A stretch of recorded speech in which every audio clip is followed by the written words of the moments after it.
ਸਤਿਗੁਰ ਹੋਏ ਦਿਆਲ ਤਾਂ ਸ਼ਰਧਾ ਪੂਰੀਐ। ਸਤਿਗੁਰ ਹੋਏ ਦਿਆਲ ਨਾ ਕਬਹੂ ਝੂਰੀਐ। ਸਤਿਗੁਰ ਹੋਏ ਦਿਆਲ ਤਾਂ ਸ਼ਰਧਾ ਪੂਰੀਐ। ਸਤਿਗੁਰ ਹੋਏ ਦਿਆਲ ਨਾ ਕਬਹੂ ਝੂਰੀਐ। ਸਤਿਗੁਰ ਹੋਏ ਦਿਆਲ ਤਾਂ ਦੁਖ ਨਾ ਜਾਣੀਐ। ਸਤਿਗੁਰ ਹੋਏ ਦਿਆਲ ਤਾਂ ਹਰ ਰੰਗ ਮਾਣੀਐ। ਸਤਿਗੁਰ ਹੋਏ ਦਿਆਲ ਤਾਂ ਜਮ ਕਾ ਡਰ ਕੀਹਾ। ਸਤਿਗੁਰ ਹੋਏ ਦਿਆਲ ਤਾਂ ਸਦ ਹੀ ਸੁਖ ਦੇਹਾ। ਸਤਿਗੁਰ ਹੋਏ ਦਿਆਲ ਤਾਂ ਨਵ ਨਿਤ ਪਾਈਐ। ਸਤਿਗੁਰ ਹੋਏ ਦਿਆਲ ਤਾਂ ਸੱਚ ਸਮਾਈਐ। ਸਤਿਗੁਰ ਹੋਏ ਦਿਆਲ ਤਾਂ ਨਵ ਨਿਤ ਪਾਈਐ। ਸਤਿਗੁਰ ਹੋਏ ਦਿਆਲ ਤਾਂ ਸੱਚ ਸਮਾਈਐ। ਵਾਹਿਗੁਰੂ ਜੀ ਕਾ ਖਾਲਸਾ, ਵਾਹਿਗੁਰੂ ਜੀ ਕੀ ਫਤਿਹ। ਜੁਗੋ ਜੁਗ ਅਟਲ ਚਾਵਰ ਛਤਰ ਤਖਤ ਦੇ ਮਾਲਕ ਸਤਿਗੁਰੂ ਸ੍ਰੀ ਗੁਰੂ ਗ੍ਰੰਥ ਸਾਹਿਬ ਮਹਾਰਾਜ ਜੀ ਦੀ ਹਜ਼ੂਰੀ ਅੰਦਰ ਜੁੜ ਬੈਠੇ ਸਤ ਸੰਗੀ ਗੁਰੂ ਪਿਆਰਿਓ, ਆਪ ਜੀ ਨੇ ਸ੍ਰੀ ਗੁਰੂ ਗ੍ਰੰਥ ਸਾਹਿਬ ਮਹਾਰਾਜ ਜੀ ਦੀ ਪਵਿੱਤਰ ਬਾਣੀ ਦੀ ਆਰੰਭ ਕੀਤੀ ਹੋਈ ਲੜੀਵਾਰ ਵਿਚਾਰ ਦੌਰਾਨ ਗੁਰੂ ਨਾਨਕ ਸਾਹਿਬ ਜੀ ਦੁਆਰਾ ਮਾਝ ਰਾਗ ਵਿੱਚ ਉਚਾਰਨ ਕੀਤੀ ਹੋਈ ਵਾਰ ਦੀ 25ਵੀਂ ਪੌੜੀ ਦਾ ਪਾਠ ਸਰਵਣ ਕੀਤਾ ਹੈ। ਸਤਿਗੁਰੂ ਜੀ ਇਸ 25ਵੀਂ ਪੌੜੀ ਅੰਦਰ ਉਪਦੇਸ਼ ਬਖਸ਼ਿਸ਼ ਕਰਦੇ ਹਨ। ਸਤਿਗੁਰ ਹੋਏ ਦਿਆਲ ਤਾਂ ਸ਼ਰਧਾ ਪੂਰੀ ਹੈ। ਸਤਿਗੁਰ ਹੋਏ ਦਿਆਲ ਨਾ ਕਬਹੂ ਝੂਰੀ ਹੈ। ਗੁਰੂ ਨਾਨਕ ਸਾਹਿਬ ਜੀ ਬਚਨ ਕਹਿੰਦੇ ਹਨ, ਜਦੋਂ ਸਤਿਗੁਰੂ ਜੀ ਦਿਆਲੂ ਹੋਣ ਤਾਂ ਜਗਿਆਸੂ ਦੀ ਸ਼ਰਧਾ ਪੂਰੀ ਹੋ ਜਾਂਦੀ ਹੈ। ਇੱਥੇ ਅਰਥ ਕੀਤੇ ਹਨ ਸ਼ਰਧਾ ਦੇ ਭਰੋਸਾ, ਵਿਸ਼ਵਾਸ, ਦ੍ਰਿੜਤਾ। ਉਹਦੀ ਪਰਮੇਸ਼ਰ ਦੇ ਉੱਪਰ ਜਿਹੜੀ ਦ੍ਰਿੜਤਾ ਹੈ, ਸ਼ਰਧਾ ਹੈ, ਉਹ ਪੂਰਨ ਰੂਪ ਵਿੱਚ ਬਣ ਜਾਂਦੀ ਹੈ। ਉਹ ਪੂਰਨ ਰੂਪ ਦੇ ਵਿੱਚ ਰੱਬੀ ਹੋਂਦ ਤੇ ਵਿਸ਼ਵਾਸ ਕਰਦਾ ਹੈ। ਸਤਿਗੁਰ ਜਿਹਦੇ ਤੇ ਦਿਆਲ ਹੁੰਦੇ ਨੇ। ਸੋ ਰੱਬ ਤੇ ਭਰੋਸਾ ਕਰਨਾ, ਇਹ ਹਨ ਇਸ ਪਹਿਲੀ ਪੰਕਤੀ ਦੇ ਅਖਰੀ ਅਰਥ। ਰੱਬ ਨੂੰ ਕਈ ਵਾਰੀ ਅਸੀਂ ਮੰਨਦੇ ਜ਼ਰੂਰ ਹਾਂ, ਪਰ ਪੂਰਨ ਰੂਪ ਵਿੱਚ ਭਰੋਸਾ ਨਹੀਂ ਰੱਖਦੇ, ਮੰਨਿਆ ਨਹੀਂ। ਤੇ ਜਿੰਨਾ ਚਿਰ ਮਨ ਮੰਨਦਾ ਨਹੀਂ, ਉਹਨਾਂ ਚਿਰ ਮਨ 'ਚ ਏਕਤਾ ਬਣਦੀ ਨਹੀਂ। ਤੇ ਏਕਤਾ ਮਨ 'ਚ ਨਹੀਂ ਬਣਦੀ ਤੇ ਮਨ ਦੁਫਾੜ ਰਹਿੰਦਾ ਹੈ। ਇਸ ਕਰਕੇ ਮਨ ਦੀ ਕੋਈ ਪ੍ਰਫੁੱਲਤਾ ਨਹੀਂ ਹੁੰਦੀ। ਇੱਕ ਹੋ ਜਾਣਾ ਜ਼ਰੂਰੀ ਹੈ। ਡਾਵਾਡੋਲਤਾ ਬਣੀ ਰਹਿੰਦੀ ਹੈ, ਪਤਾ ਨਹੀਂ ਹੈ ਕਿ ਨਹੀਂ ਹੈ, ਪਤਾ ਨਹੀਂ ਇਹੋ ਜਿਹਾ ਹੈ ਵੀ ਕਿ ਨਹੀਂ ਹੈ। ਇਸ ਤਰ੍ਹਾਂ ਦੀ ਵਿਚਾਰ ਅੰਦਰ ਬੰਦੇ ਦੇ ਚੱਲਦੀ ਰਹਿੰਦੀ ਹੈ। ਜਦੋਂ ਸਤਿਗੁਰ ਰਾਹੀਂ ਪ੍ਰਾਪਤ ਹੋਏ ਗਿਆਨ ਤੇ ਸ਼ਰਧਾ ਬਣਦੀ ਹੈ, ਭਰੋਸਾ ਬਣ ਜਾਂਦਾ ਹੈ ਕਿ ਸਤਿਗੁਰੂ ਨੇ ਜਿਹੜੇ ਬਚਨ ਕਹੇ ਹਨ ਉਹ ਸੱਚੇ ਹਨ। ਤੇ ਉਹਨਾਂ ਨੂੰ ਅਪਣਾ ਕੇ ਜਦੋਂ ਜਿਸ ਤਰ੍ਹਾਂ ਗੁਰੂ ਨੇ ਸਮਝਾਇਆ ਹੈ, ਜਦੋਂ ਗਿਆਨ ਦੀ ਪ੍ਰਾਪਤੀ ਹੋਈ ਤਾਂ ਪੂਰਨ ਭਰੋਸਾ ਉਹਦਾ ਪਰਮੇਸ਼ਰ ਤੇ ਬਣ ਜਾਂਦਾ ਹੈ। ਅਗਲੀ ਪੰਕਤੀ ਚ ਮਹਾਰਾਜ ਕਹਿੰਦੇ ਨੇ, ਸਤਿਗੁਰ ਹੋਏ ਦਿਆਲ ਨ ਕਬਹੂ ਝੂਰੀ ਹੈ।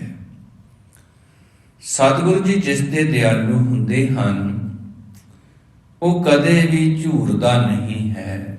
ਝੂਰਦਾ ਝੂਰੀਆ ਸ਼ਬਦ ਦਾ ਜਿਹੜਾ ਅੱਖਰੀ ਅਰਥ ਹੈ ਉਹ ਹੈ ਝੋਰਾ ਲੱਗਣਾ, ਅੰਦਰੇ ਅੰਦਰੇ ਹੀ ਝੁਰਦੇ ਰਹਿਣਾ। ਭਾਵ ਹੈ ਮਾਨਸਿਕ ਪੱਧਰ ਤੇ ਦੁਖੀ ਰਹਿਣਾ, ਵੀ ਆ ਨਹੀਂ ਮਿਲਿਆ, ਉਹ ਨਹੀਂ ਮਿਲਿਆ, ਤੇ ਝੋਰਾ ਲੱਗੇ ਰਹਿਣਾ। ਕਈ ਵਾਰੀ ਅਸੀਂ ਆਮ ਜ਼ਿੰਦਗੀ 'ਚ ਵੀ ਇਹ ਸ਼ਬਦ ਵਰਤਦੇ ਵੀ ਤੈਨੂੰ ਕਾਹਦਾ ਝੋਰਾ ਲੱਗਿਆ, ਤੂੰ ਸੁੱਕਦਾ ਹੀ ਜਾਣਾ, ਵੀ ਕਾਹਦਾ ਤੈਨੂੰ ਦੁੱਖ ਲੱਗਿਆ ਹੈ। ਉਹ ਦੁੱਖ ਕੀ, ਵੀ ਮੈਨੂੰ ਆ ਨਹੀਂ ਮਿਲਿਆ, ਆ ਨਹੀਂ ਮਿਲਿਆ, ਉਸ ਨੂੰ ਕਿਉਂ ਮਿਲ ਗਿਆ ਹੈ। ਇਹ ਵੇਖ ਕੇ ਬੰਦਾ ਝੂਰਦਾ ਹੈ।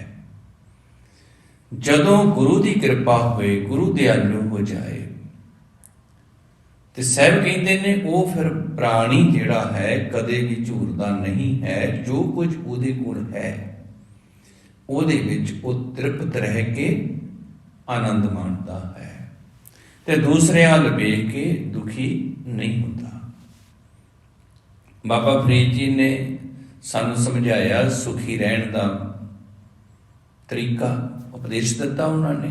ਉਹ ਵੀ ਇਹੀ ਉਪਦੇਸ਼ ਹੈ, ਰੁੱਖੀ ਸੁੱਖੀ ਖਾਏ ਕੈ ਠੰਡਾ ਪਾਣੀ ਪੀਓ, ਫਰੀਦਾ ਦੇਖ ਪਰਾਈ ਚੋਪੜੀ ਨਾ ਤਰਸਾਏ ਜੀਓ। ਜਦੋਂ ਇਹਦੇ ਤੇ ਵਿਸ਼ਵਾਸ ਕੀਤਾ, ਇਹਦਾ ਅਧਿਐਨ ਕੀਤਾ, ਤੇ ਪਾਇਆ ਜਦੋਂ ਦਾ ਮੈਂ ਇਹ ਹੁਕਮ ਮੰਨ ਲਿਆ ਵੀ ਜੋ ਕੁਝ ਹੈ ਉਹਦੇ 'ਚ ਹੀ ਤ੍ਰਿਪਤ ਰਹਿਣਾ ਹੈ, ਤੇ ਦੂਸਰਿਆਂ ਵੱਲ ਵੇਖ ਕੇ ਪਰੇਸ਼ਾਨ ਨਹੀਂ ਹੋਣਾ, ਲਾਲਸਾਵਾਂ ਨਹੀਂ ਜਗਾਉਣੀਆਂ। ਸੋ ਜੋ ਹੈ ਉਹਦੇ 'ਚ ਤ੍ਰਿਪਤ ਰਹਿਣਾ, ਉਹ ਖੁਸ਼ ਰਹਿਣ ਲੱਗ ਜਾਂਦਾ ਹੈ। ਇਹ ਹੈ ਗੁਰੂ ਦੀ ਦਿਆਲਤਾ। ਜੇ ਥੋੜਾ ਜਿਹਾ ਸ਼ਬਦ ਨੂੰ ਤੁਸੀਂ ਗਹਿਰਾਈ 'ਚ ਜਾਓਗੇ ਵੀ ਸਤਿਗੁਰੂ ਦੀ ਦਿਆਲਤਾ ਕਿਵੇਂ ਪ੍ਰਾਪਤ ਹੁੰਦੀ ਹੈ, ਕਿਉਂਕਿ ਕੁਐਸਚਨ ਆਏਗਾ ਨਾ ਵੀ ਮੈਂ ਜੇ ਆਪਣੇ ਆਪ ਨੂੰ ਪਰਖਣਾ ਹੋਵੇ ਕਿ ਮੇਰੇ ਤੇ ਗੁਰੂ ਦੀ ਕਿਰਪਾ ਹੈ ਕਿ ਨਹੀਂ, ਮੈਂ ਗੁਰੂ ਦੀ ਦਿਆਲਤਾ ਦਾ ਪਾਤਰ ਬਣਿਆ ਕਿ ਨਹੀਂ, ਤਾਂ ਉਹ ਮੇਰੇ ਜੀਵਨ ਤੋਂ ਪਤਾ ਲੱਗੇਗਾ। ਜੇ ਮੈਂ ਨਹੀਂ ਦੂਸਰਿਆਂ ਵੱਲ ਵੇਖ ਕੇ ਝੂਰਦਾ, ਤੇ ਸਮਝ ਲਓ ਗੁਰੂ ਦੀ ਕਿਰਪਾ ਹੈ, ਗੁਰੂ ਦੀ ਦਿਆਲਤਾ ਬਣ ਗਈ ਹੈ। ਤੇ ਜੇ ਮੈਂ ਝੂਰਦਾ ਰਹਿੰਦਾ ਹਾਂ ਤੇ ਮੈਂ ਅਜੇ ਦਿਆਲਤਾ ਦਾ ਪਾਤਰ ਨਹੀਂ ਬਣਿਆ। ਗੁਰੂ ਨੇ ਇੱਕ ਸਾਰਿਆਂ ਤੇ ਦਇਆ ਕੀਤੀ ਹੈ। ਗੁਰੂ ਸਾਹਿਬ ਬਾਣੀ 'ਚ ਕਹਿੰਦੇ ਹਨ, ਸਤਿਗੁਰ ਸਦਾ ਦਿਆਲ ਹੈ ਭਾਈ। ਸਤਿਗੁਰ ਤੇ ਦਿਆਲ ਹੈ। ਸਤਿਗੁਰ ਸਦਾ ਦਿਆਲ ਹੈ ਭਾਈ, ਬਿਨ ਭਾਗਾਂ ਕਿਆ ਪਾਈਏ। ਬਿਨਾਂ ਭਾਗਾਂ ਦੇ ਭਾਗ ਬਣਦੇ ਨੇ ਕਿਵੇਂ, ਕਰਮ ਕੀਤੇ ਆ। ਜਿਸ ਨੇ ਗੁਰੂ ਦੀ ਦਿਆਲਤਾ ਪ੍ਰਾਪਤ ਕਰਨ ਦਾ ਕਰਮ ਨਹੀਂ ਕੀਤਾ, ਉਹਨੂੰ ਨਹੀਂ ਗੁਰੂ ਦੀ ਦਿਆਲਤਾ ਪ੍ਰਾਪਤ ਹੋਣੀ, ਜਿਹੜਾ ਨਹੀਂ ਪਾਤਰ ਬਣਿਆ। ਏਕ ਨਦਰ ਕਰ ਦੇਖੈ ਸਭ ਉੱਪਰ। ਗੁਰੂ ਸਾਰਿਆਂ ਦੇ ਇੱਕੇ ਨਜ਼ਰ ਨਾਲ ਵੇਖਦਾ ਹੈ।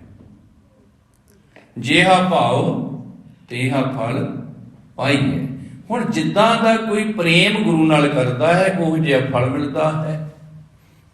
ਗੁਰਬਾਣੀ ਨੂੰ ਪੜ੍ਹਨਾ, ਗੁਰਬਾਣੀ ਨੂੰ ਸੁਣਨਾ, ਗੁਰਬਾਣੀ ਨੂੰ ਗਾਇਨ ਕਰਨਾ, ਗੁਰਬਾਣੀ ਦੀ ਵਿਚਾਰ ਕਰਨੀ।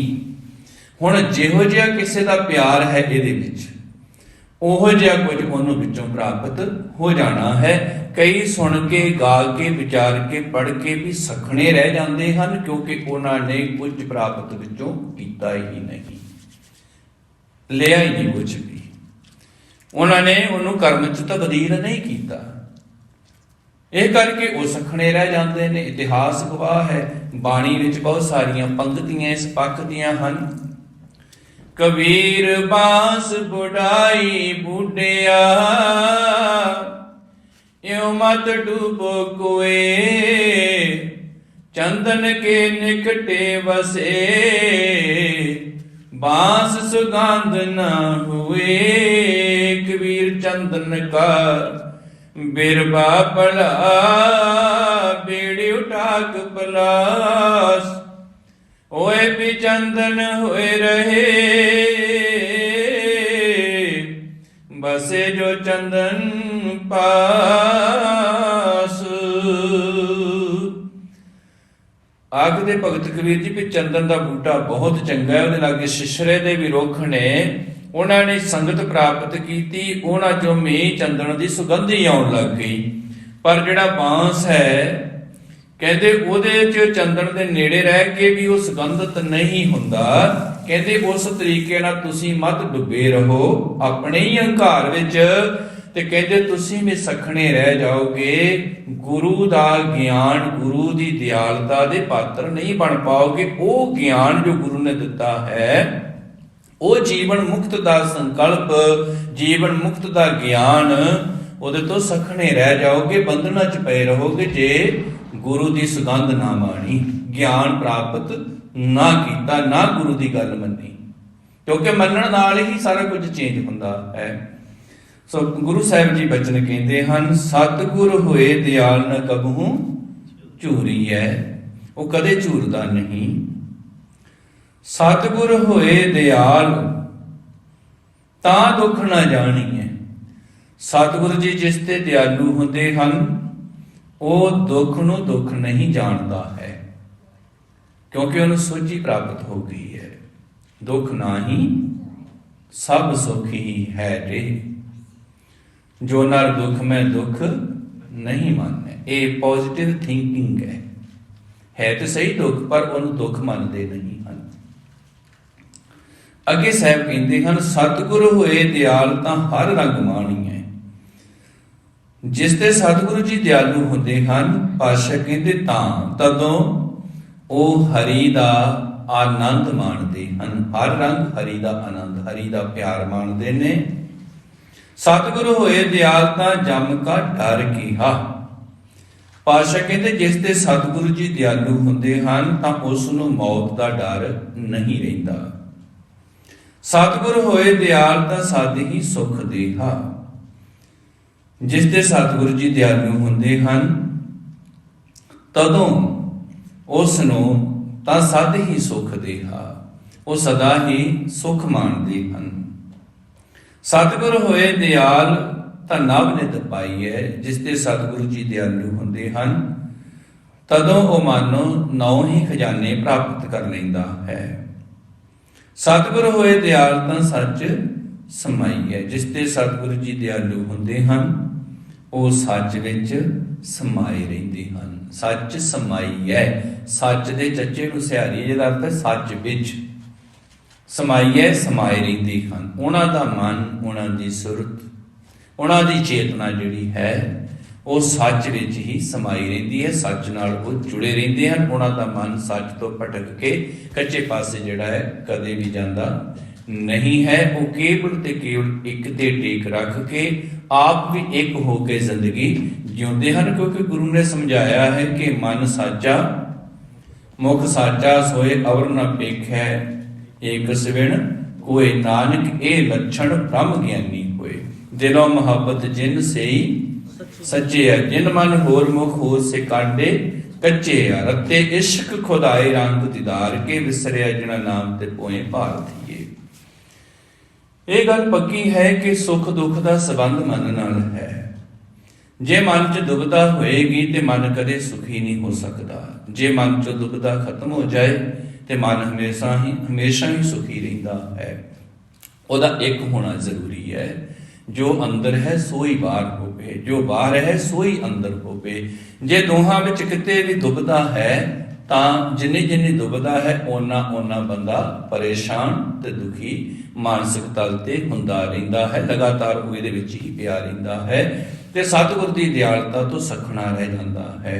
ਸਤਿਗੁਰੂ ਸਦਾ ਹੀ ਦਿਆਲੂ ਨੇ। ਸਤਿਗੁਰ ਸਦਾ ਦਿਆਲ ਹੈ ਭਾਈ, ਬਿਨ ਭਾਗਾਂ ਕਿਆ ਪਾਈਐ। ਏਕ ਨਦਰ ਕਰ ਦੇਖੈ ਸਭ ਉਪਰ, ਜਿਹਾ ਪਾਓ ਤੇਹਾ ਹਲ ਪਾਈਐ। ਭੁੱਲ ਚੁੱਕ ਲਿਖਿਮਾ। ਆਪ ਸਾਰਿਆਂ ਦਾ ਬਹੁਤ ਬਹੁਤ ਧੰਨਵਾਦ ਜੀ। ਵਾਹਿਗੁਰੂ ਜੀ ਕਾ ਖਾਲਸਾ, ਵਾਹਿਗੁਰੂ ਜੀ ਕੀ